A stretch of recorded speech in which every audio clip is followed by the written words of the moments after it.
please. It's great to have you here. It's great to have people I like for a change. A lot of people I don't like at all. I do my best in front of people I don't like, but it's much harder. This is easy. We're doing really well as a country. We're teaching people how to live in safety. We're over in Iran. We're sort of pretty much winding that up. Have to take a few more hits. We want to make sure we don't ever have them allow them to have a nuclear weapon, because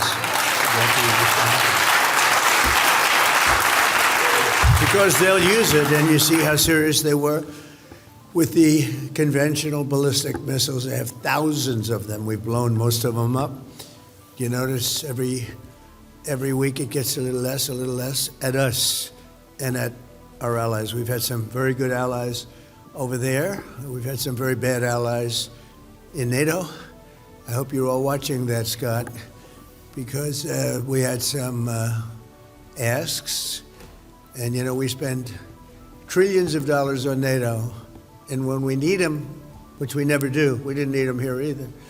To be honest, I was really asking because I wanted to see what they do. We didn't need them. We blasted the hell out of them, out of Iran, and the last thing I needed was NATO stepping in our way, because they're a paper tiger. But, so we didn't need them, but I asked anyway. And they probably think I'm the worst salesman ever. I was the worst. They would have much preferred Franklin Graham or somebody that's a good salesman than Trump, because I'd say, we'd love to have some help.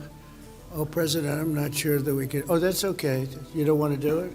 Well, if we, oh, that's okay. You don't have to do it. So he gets off, probably says, man, that was easier than I thought. Then I call up France, Macron, whose wife treats him extremely badly. And still recovering from the right to the jaw. And I say, Emmanuel, we'd love to have some help in the Gulf, even though we're setting records and knocking out bad people and knocking out ballistic missiles.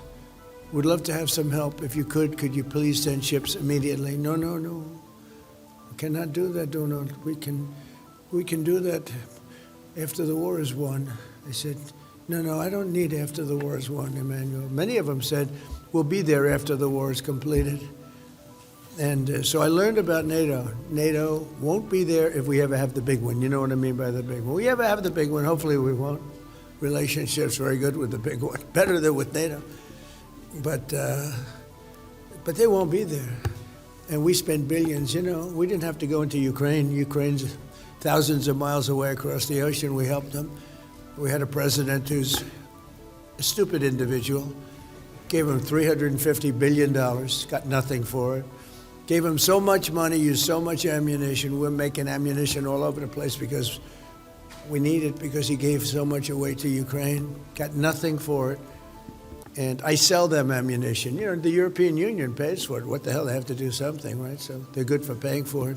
But everything we sold, we did. But I just want to tell you, NATO treated us very badly, and you have to remember it, because they'll be treating us badly again if we ever need them, and hopefully we're never going to need them. I don't think we will need them. I don't think they can do very much. I actually asked UK, who should be our best. In fact, the King is coming over here in 2 weeks. He's a nice guy, King Charles. But should be our best, right, Brooke? But they weren't our best. I said, you have 2 old, broken-down aircraft carriers. You think you could send them over? Oh, I'll have to ask my team. I said, you're the Prime Minister. You don't have... No. I have to ask my team, President. My team has to meet. We're meeting next week. Oh, next week? But the war already started. Next week, it's not good. The war's going to be over in 3 days, my prediction, it turns out. By the way, do we have the greatest military ever? What? We have this, right? So anyway, we've knocked them for a loop. I don't know if you saw the explosion the other day. We got the mother lode. We hit the mother lode like nobody's ever. Did you see that? They thought it was a nuclear weapon, actually. I said, no, we don't use them. We don't want to use them. We have more than anybody else, but we don't want to use them. But this afternoon, I'm delighted to join the countless Christians across the country and around the world as we prepare to celebrate a thing called Happy Easter. Do we have that? Everyone happy? Anybody that doesn't want, hello, darling. Wow, this is a good table. I like that table. You're doing well, right? Okay. I think you should sue them, but I told her, you ought to sue somebody. They're so jealous of Erica. I said, you ought to sue their, I can say it, you're not allowed to say this, you have to be nicer. Sue their ass off. But I want to thank all of those who are helping us honor Holy Week here. Let me tell you, I hate to say this. There have been more wars over religion than trade and everything else put together. So he's smiling because I had, one nice little statement, then a nice, and you're right, it was sort of ironic, wasn't it? But it is true. Religion's an amazing subject of passion. It's a subject of passion, that's why. But I do want to thank all of those who are helping to honor us and honor Holy Week here at the White House. There's something so incredible happening, and I'm seeing it all over. I used to tell some of you, so I've had such great friends. Ralph knocked on 10 million doors. 10 million, right? 10 million. And knowing Ralph, I thought maybe he was exaggerating a little bit, and I had it checked out. I think it might have been more. You did a hell of a job. And with Charlie, right? What a team. That was an army. You, Charlie, the whole group, unbelievable. Now we got to do it for the midterms. Hate to tell you, otherwise they're going to take it all away. They're going to take the Johnson Act. They'll put it right back on your shoulders. So we got to do it again. But the White House, including Vice President J.D. Vance, I think J.D. is J.D. here? Where is J.D.? Yeah. Oh, J.D. He's lost weight. He got a little thinner, and I'm looking for a heavy set gentleman, and now I find a perfect looking specimen. He's doing a great job, and he's working on the deal, right? How's that moving? Is it okay? The big deal? You see it happening? So if it doesn't happen, I'm blaming J.D. Vance. If it does happen, I'm taking full credit. No, I think it'll be, I think it has to happen. I think they're desperate. Attorney General Pam, my friend, Pam Bondi. Hi, Pam. And we just left the Supreme Court. I didn't realize it's the first time in history that a president went to the Supreme Court. I was really surprised to hear that. And Supreme Court's not been acting very well, actually. It was today on birthright citizenship. How did it finish up? Who knows, right? That's the problem. You never know. You know with the Democrats, because a Democrat appointment always votes, no matter what. You could have the greatest case in history. You could have a case where the person you're suing admits they're guilty. And if you're in front of a Democrat judge, she'll overturn that admittance. Now, it's very unfair. And Republicans, judges, and justices, they always want to show that they're independent. I don't care if Trump appointed me. I don't care if he doesn't make any difference to me. I'm voting against him because they want to show their independence. Stupid people. But the Democrats, you can have the greatest case in history, and they'll be voting against you every single time. And then they get upset with you when you complain about it. I get admonished a little bit. There is no Republican judge, and there is no Democrat judge, a certain person says. And I say, you've lost all credibility when you say that. It's really pretty tough. So Pam and I were over there with some people, and we watched, and actually nobody knew what the hell was going on. Simple subject. It's, look at the time. It was passed right at the end of the Civil War. It was for the babies of slaves, that's it. It wasn't for billionaire Chinese people who have 57 children that become American citizens. They didn't have that in mind. But, it's hard to explain that to some people. Secretary of Agriculture is doing a great job. Brooke Rollins, thank you very much.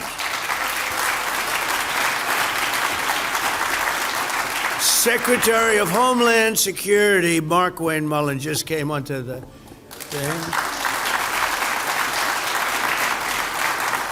So is the job easier than you thought? So I give him the job. He's so honored. You know, he's very successful, made a lot of money. Then he decided to run, and he ran, won in Oklahoma. I love Oklahoma. I won 77 out of 77 counties, the only one to ever do, all 3 times. I don't know why they like me so much in Oklahoma, but they do. And I was with him all the way.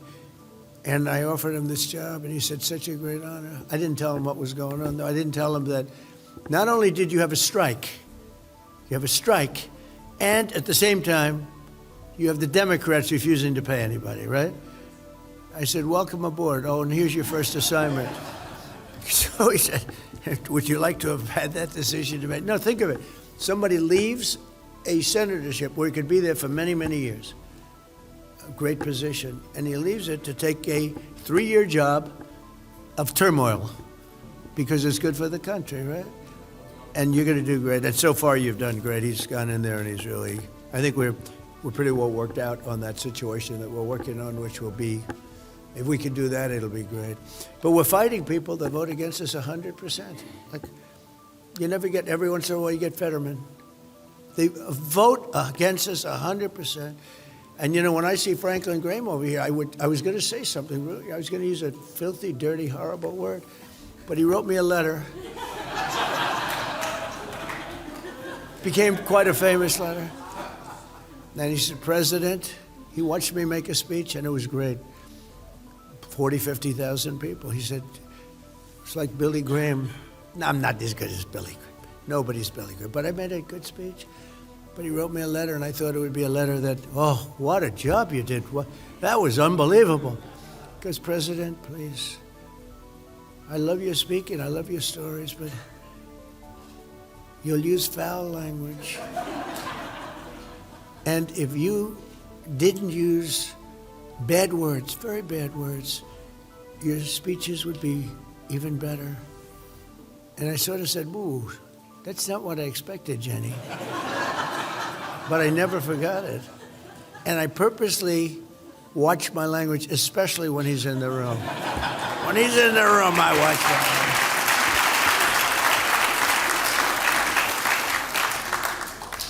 Secretary of Housing and Urban Development, Scott Turner. Thank you, Scott, very much. Good job. And Darth Vader. Where's Darth Vader? Russ vote. Where's Darth? Hi, Darth Vader. He's finding more fraud. You know, if they figured out the fraud, because JD's working on it, JD's either going to be the greatest guy or we're going to hit him hard if he does it, because he's in charge. I put him in charge of fraud. Now, the last time this happened, Sleepy Joe, he put his great vice president in charge of the border. Hopefully, JD will be slightly more active. She never called the Border Patrol. She never made one call in 4 years to the Border Patrol, and she never visited the border. She had no idea where the border was. Other than that, I thought she did a very good job. We had 25 million people pour through our border, and they said, I need legislation to stop it. I said, no, you need a new president. And that's what happened. Now we have nobody coming in. We have 9 months of zero people. And we're getting the bad ones out, but Russ vote, thank you, Russ. We would have a balanced budget. If you could get, JD, how about in Minnesota? They come from Somalia, but they come from all over. They're all crooked in Minnesota. The governor's crooked. The attorney general's a crook. He's a thief. Terrible guy. All stupid, crooked people. And they came in from, in this case, Somalia is just terrible. A lot of people say it's the worst country anywhere in the world.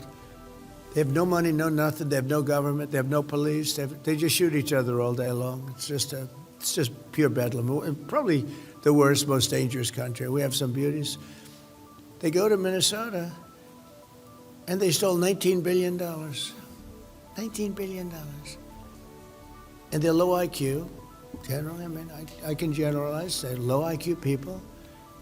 They're bad people. They have 94% unemployment. In other words, they don't want to work, you know. Get a lot of jobs available, right, with the economy. They don't want to work. Why would they work? And they sold more Mercedes-Benzes than any state in the union, because they come here with no money, and they go out, they love a Mercedes-Benz, and they go out and buy Mercedes-Benzes. And I think you're going to get to the bottom of it real easy, and every one of them should be. And Ilhan Omar, who married her husband, married her brother became her husband. When she has to check a book, she says, any brothers? One. Any husband? One. She checks 2 people. So on top of everything else, she gets a double income tax cut. She's a stone cold crook, and everybody knows it. And the papers, they have one paper out in particular. The guy made a living writing about her, and I spoke to him. He said, but nobody does anything about it, sir. All you have to do is get his writings from the Indianapolis Star or whatever paper he works for. You don't even have to do anything. This guy spent 10 years investigating that crook, and you got to do something about it, or our people are going to get they're already upset. Takes too long. So JD, you go do it, and Russell, you better do it. And I said to Russell, I said, daycare centers, right? So in Minnesota, in Los Angeles, they have thousands of them. You'd say, how could you have? They have more daycare centers than they have children. They literally. So they have thousands. So we go and we send inspectors out. Of the 700 that they looked at approximately in Minnesota, there were not one. There was a daycare center. It's homes where they send checks for thousands of dollars. It's bad. And if they ever, and this has been going on for years, if they ever found out, if they ever got, and especially it really, look, in 4 years on autism, okay, children with autism in Minnesota, 4 years ago, Biden's first term, it was less than $1 million was sent out for autism. This last year, it was over $400 million. So what happened? I said, was there an attack of autism? They went from $1 million to 400 plus, and it's pure theft. And I hope we get to, and if we don't get to it with stupid people, because we can balance the budget. We can balance the budget. We can have a surplus if you can stop that. And that doesn't include Medicare, Medicaid. That's even bigger. And it's many states, probably Republican states too, because they're going to see it, and we're not as thievery, but they don't believe in thievery. But when they see the Democrats doing it, and then they have to compete with that, so I can't imagine they're not doing it. I just can't imagine. But maybe they aren't. I don't know. But those Los Angeles is out of control. California, all over California. Maine, who would have thought Maine? Maine's one of the worst. Maine, I think a beautiful Maine, it's one of the worst. And the purpose of me saying that is because I have people in the room that could do something about it. And if they do something, we have a great country, we have a balanced budget, because these are the kind of numbers. And I actually said to them, I said to Russell, don't send any money for daycare, because the United States can't take care of daycare. That has to be up to a state. We can't take care of daycare. We're a big country. We have 50 states. We have all these other people. We're fighting wars. We can't take care of daycare. You got to let a state take care of daycare, and they should pay for it too. They should pay. They have to raise their taxes, but they should pay for it. And we could lower our taxes a little bit to them to make up for, but it's not possible for us to take care of daycare. Medicaid, Medicare, all these individual things, they can do it on a state basis. You can't do it on a federal. We have to take care of one thing, military protection. We have to guard the country. But all these little things, all these little scams that have taken place, you have to let states take care of them, Russell, and you have to do it. Linda McMahon, she's done such a great job. She's moved education back to the states. And you know what? You need congressional approval. I said, don't worry about it, just do it. She did it. They're largely back in the states. We have all these buildings empty, education buildings. Where is Linda? She's not here, right? But I'll tell you, let her know I said it. She's done it. She's a sleeper. She was such a great person when she was at Small Business Kelly. She did a great job. Before Kelly was doing a fantastic job. But Linda was great. And then I said, don't worry about it. Just move it back. And she's moving it back to the states where it belongs. Education belongs in the state, where the parents can help and they love their children, as opposed to some bureaucrat sitting in Washington that doesn't know where Iowa is. When you go back, let Iowa run, and let all of these states, Indiana, let them run their education, 100%. The only thing we have to do is make sure they're teaching English, okay? Make sure they're teaching a little English. You have a little bit, I mean, literally you could do one office with one person, one desk, and a secretary. I don't mean a secretary of transportation. I mean a secretary, like, you know, an old-fashioned secretary that takes dictation. But that's all you need. So education has been largely sent back to states. It's an incredible thing. You have to do the same thing, Russell. You know, you have to do the same thing. Pastor Paula White and Jenny Korn are two incredible people. And they're from the White House Faith Office, which we never had. We never had a faith office. A lot of people wanted the office they're in, you know. It's very valuable real estate. We're building a valuable piece of real estate right back here. We had a judge, not a good judge, a judge. We had a Trump-hating judge give us things saying, I have to get approval from Congress. You believe it? I'm giving $400 million to build I'm giving with donors $400 million to build a ballroom. And there's the knockout panel right here. If you look back there, if you want to look back there, you'll see the deepest hole you've ever seen.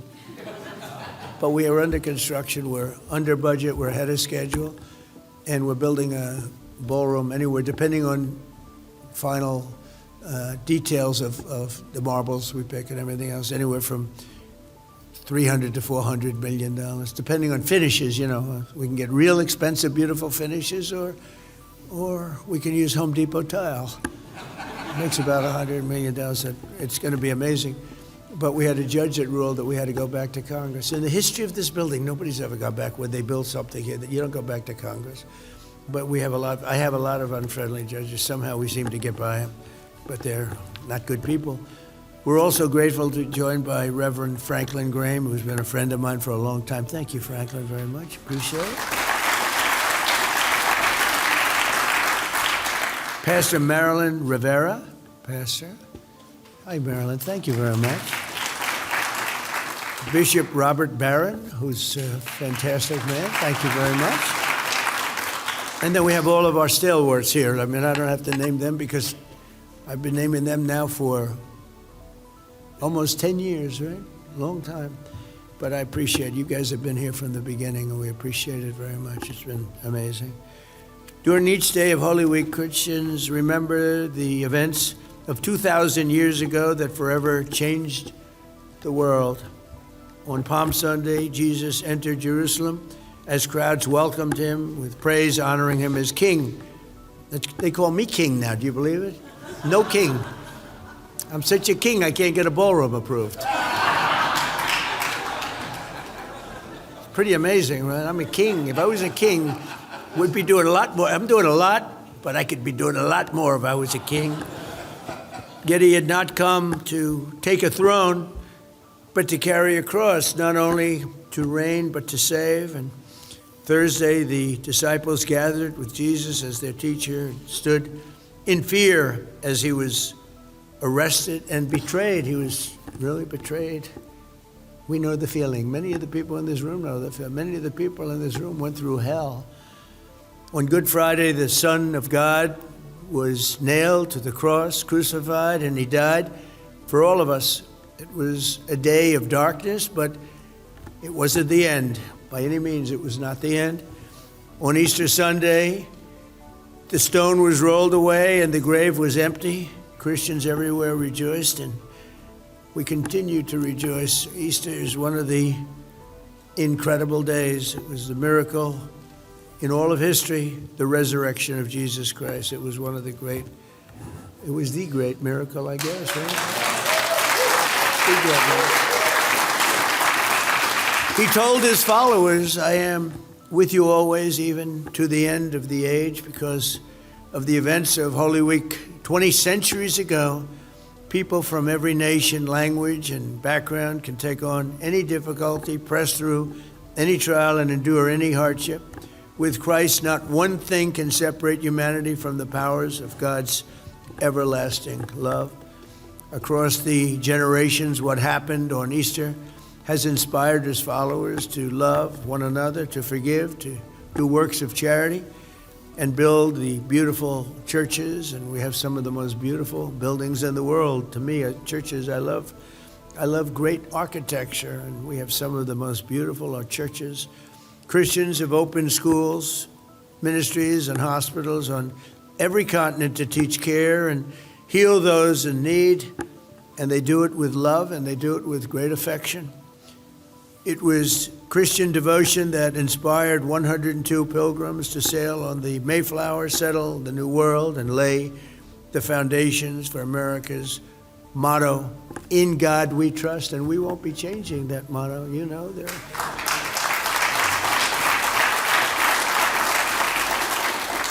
there are groups of people that motto is unacceptable.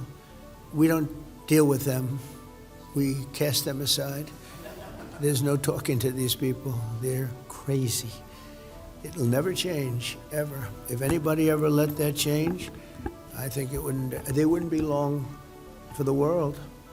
I've often said that to be a great nation, you have to have religion. I believe that so strongly. You have to have religion, and you have to have God. That's why this Easter we are bringing back religion to America. When I started, if you think about it, so we went through 4 years of purgatory. I learned a lot, So you had 4 years, and you had 4 years, now you have one, so it's a long, long time. It's 9 years, 10 years. But I learned a lot, and I've seen it. And if you say, what's been the most growing, we see NVIDIA, we see all of these companies that are doing records because of what we've done, but I think maybe the biggest up is religion, Christianity. It's been amazing.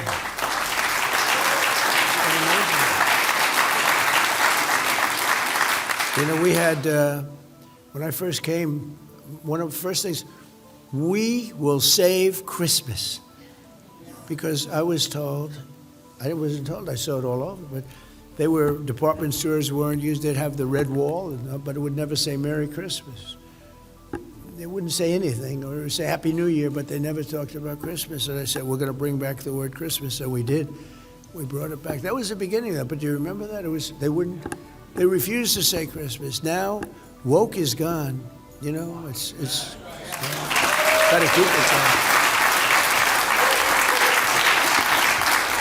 We had woke, we had transgender for everybody, we had men and women's sports. I work with the Olympic Committee to end that. We're not going to have it this Olympics. And you would think that's easy. I'd say, I would like to talk to you about men and women's sports. Sir, there's nothing much we can do about that. There's a lot you can do about it. Anyway, we met and they agreed to take it out, men and women's sports. So now a young lady in boxing doesn't have to have her face smashed in like in the last Olympics. Remember that? The young, beautiful Italian champion, boxer, female. She got up and she was so excited. And she met a young woman who transitioned from manhood. I'm getting better and better at my description of this because it's a little tough. It doesn't come easily. Things come very easily to me. That one's always a little tough. But he transitioned from manhood to womanhood, and he was a boxer, and he hit her with a left. Do you remember that? Just a left. Now that's a defensive punch. Boom. Then another one. Boom. And she was ready to go. She walked back to the corner. She said, I've never been hit like that. And the corner said, go out. You can beat her. Go out. And they pushed her out.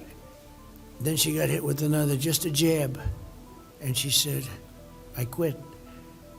And that young woman that defeated her went on to win the Olympic gold rather easily, JD. And then you had two people in the ring that were transitioned. I don't know why it was only two. I mean, if I were a coach, I'd have a whole team of them. In fact, I actually said that under that system, I would be one of the greatest coaches in any sport, anywhere in the world, in particular basketball. I'd love to have, I'd say to, remember Wilter Still Chamberlain, 7'3", could lift 500 pounds. No, I would have the greatest team. Hello, Robert. I would have the greatest team in history. I would be undefeated for years. For years. But I wouldn't have one. I'd pick 2 or 3, 4 or 5. This would be crazy. The greatest are the weightlifting numbers, because you can see it, right? A record that stood for 19 years, 212 pounds. That's a lot. Any woman in here can lift 212? I don't think so. 19 years. And then it happened. A person, young woman, who transitioned to womanhood, broke the record by 111 pounds. So for years, they'd have it at about 212, and they'd put 1/8 of an ounce here and 1/8 of an ounce. And they couldn't do it. They could not do it. And this guy came in who was a failed man weightlifter in his previous life. He was one of the worst of the men. He was a weightlifter, but he was not a good one. And he became a woman. Lovely event took place, and he was in a competition, and he broke the record. And I'll never forget it, because I'm watching this. He's looking like, that's not a lot. Okay. The winner is, and the record still stands. I have a feeling maybe with evolution, in 1,000,000 years, a woman will, you need a lot of evolution. You're going to go up by 1/8 of an ounce every century. But when you see that, or you see the swimming records where the great women, all-American swimmers are swimming, and they've swum against themselves. You know, it's the pyramid, right? They've swum from the beginning because they were the best from the time they're 6 and 7 and 8, you know. And now, all of a sudden, people that transitioned are allowed to swim. And we had a case with a young woman. She was very badly hurt. She was really horribly hurt. She looked down, and it was a tryout for the Olympics, and she looked down one side, and she saw all her friends that she's been swimming against for 10 years, women, and then she looked down here, and she saw some more friends, and next to her was a woman that was massive. He had a wingspan that was slightly larger than Wilt, the stilt Chamberlain, which was serious. And they got into the pool, and they started swimming, and she was badly injured from windburn, because he went by her so fast that she got tremendous burns from the wind as he went by. And then he came in largely ahead. In fact, I think he rested for about 20 minutes while they were swimming. And I said, isn't this ridiculous? Well, one of the greatest ever. They had all of the greatest track and field not that long ago, last year. And it's these all-day marathons, right? You know, you have to really be in shape. And if you can, take 10 seconds, 5 seconds off. And a man who transitioned came in, and he won by 5 hours and 14 minutes. All top, 5 hours and 14 minutes. And then they say, oh, let's do it. This is Democrats. And they're still fighting for it. And I tell people, don't talk about it, don't fight it. Just start about 2 weeks before the election talk. Because if they ever change their policy, they stick together, they may be hard to beat. But let them have open borders. Let them have transgender mutilization of our children. They can keep doing that, transgender mutilization of our children. That's what it is. Let them have all of the things like the men playing in women's sport. Let them have, how about open borders where they allow the world. So you're Christians, but you're very smart, and you have great common sense. And our country has come a long way in a short while. I knew we were going to bring it back. And remember, we hit 50,000 on the Dow. And they said I wouldn't be able to do that in my first year. And I did it in my first few months. I mean, we did it early. They actually said it would take probably 4 years, but most likely it would be 5 or 6. And I did it at the end of the first year, actually. And then we had 7,000 on the Standard & Poor's, the S&P. So it was 7,000, and we did that in the first year, too. So we did 50,000 Dow, 50,000 in the Dow was impossible, but tougher was 7,000 on the S&P. Numbers, Robert, that they said were not attainable for years. Did them in the first year. I said, all right, we've done so well. Now is time to go out and take out these lunatics in Iran that are trying to get a nuclear weapon. We sent in the B-2 bombers. We stopped them with that. But then we really put the clamps on, and we've been doing it. You've been watching that. It's been amazing. Our military is so amazing. I rebuilt the military in my first term. I didn't know I'd use it so much, because then you also have Venezuela, which they say was one of the most lethal, incredible attacks in the history of military, period, not just our military. It was a strong country, strong military. If you've ever been to Venezuela, they have soldiers all over. Everybody has a soldier's uniform on. They have tough soldiers. But it was all done in 45 minutes. The entire war was won in 45 minutes. We set a record. That's like a fighter gets knocked out in the first 3 seconds. And now we're working with Venezuela, and we've taken in many times the cost of the attack, many, many times. And we're working with them. It's like a joint venture, and we have tremendous amounts of oil. And we could do that with Iran very easily. We could just take their oil, but I'm not sure that the people in our country have the patience to do that, which is unfortunate. They want to see it end. If we stayed there, I'd prefer just to take the oil. We could do it so easily. I would prefer that. But people in the country sort of say, just win. You're winning so big, just win, come home. And I'm okay with that too, because we have a lot of oil between Venezuela and our oil. We're controlling now 59% of the oil in the world. And the problem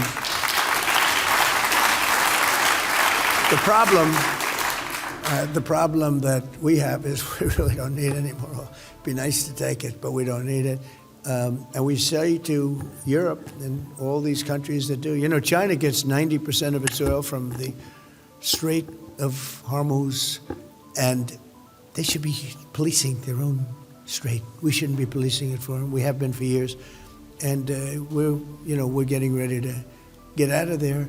But they should, all the damages, we have done such a job that they're really a very weak country. They've gone from the bully of the Middle East to essentially a weak country. And I say, you guys, why should we? The problem with the strait is they can have one terrorist there with a machine gun someplace, and they'll say, oh, it's not totally clean, So let them do it. Let France do it. They get a lot of oil from the strait. Let the European countries do it. Let South Korea, who is not helpful to us, by the way, let South Korea, we only have 45,000 soldiers in harm's way over there right next to a nuclear force. Let South Korea do it. Let Japan do it. They get 90% of their oil from the strait. Let China do it. Let them all do it. What the hell are we doing it for? All I want to do is make sure they don't ever have a nuclear weapon. And the other thing, this was not part of what I wanted to do, but we've done it, I guess, through sheer force of personality. We have a regime change like nobody thought was possible. They said, what do you mean you have regime change? My friend, great show. I love this guy. He's so nice to me. Every time I watch, and I appreciate. We're not supposed to be seduced that way, right? But I am. When somebody's nice to me, I love that person. Even if they're bad people, I couldn't care less. I'll fight to the end for them. So I appreciate it. But I want to see no nuclear weapon, but we also won regime change. They said, I spoke with the Washington Post, another beauty that's going down the tubes. But the Washington Post said, what do you mean you have regime change? You didn't have regime change. I said, no. We took out the first regime, 100%. That was Khomeini. And then I said, they all met 88 people, and they were going to pick a new regime. And as they were voting, we took them out, so that was number 2. And now we're dealing with the third group of people, and they're much different. Actually, they're much less radical, and it's a new regime. And they said, we never thought of it that way. We have regime change. We got it by accident. We actually got it by accident, because I never liked the idea of, the regime change thing is too complex to put it down on a wish list, because if you don't make it with me, if I don't make it, I end up ahead. He didn't get so I never say I wanted it. So I never talked about regime change, but we got it. But we've done an amazing thing over there, and tonight I'm making a little speech at 9 o'clock, and basically I'm going to tell everybody how great I am. What a great job I've done. What a phenomenal job. What a phenomenal job I've done. But seriously, if you didn't have me, if you had some different type of a president, you wouldn't have Israel. I know you're big Israel fans. Frankly, evangelicals and Christians, just Christians, I think they like Israel more than Jewish people like Israel, if you want to know the truth.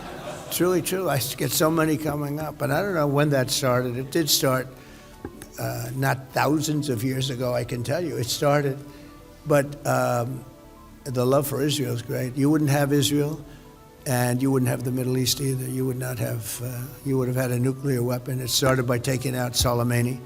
Then I terminated the Iran nuclear deal that was given to us by Barack Hussein Obama.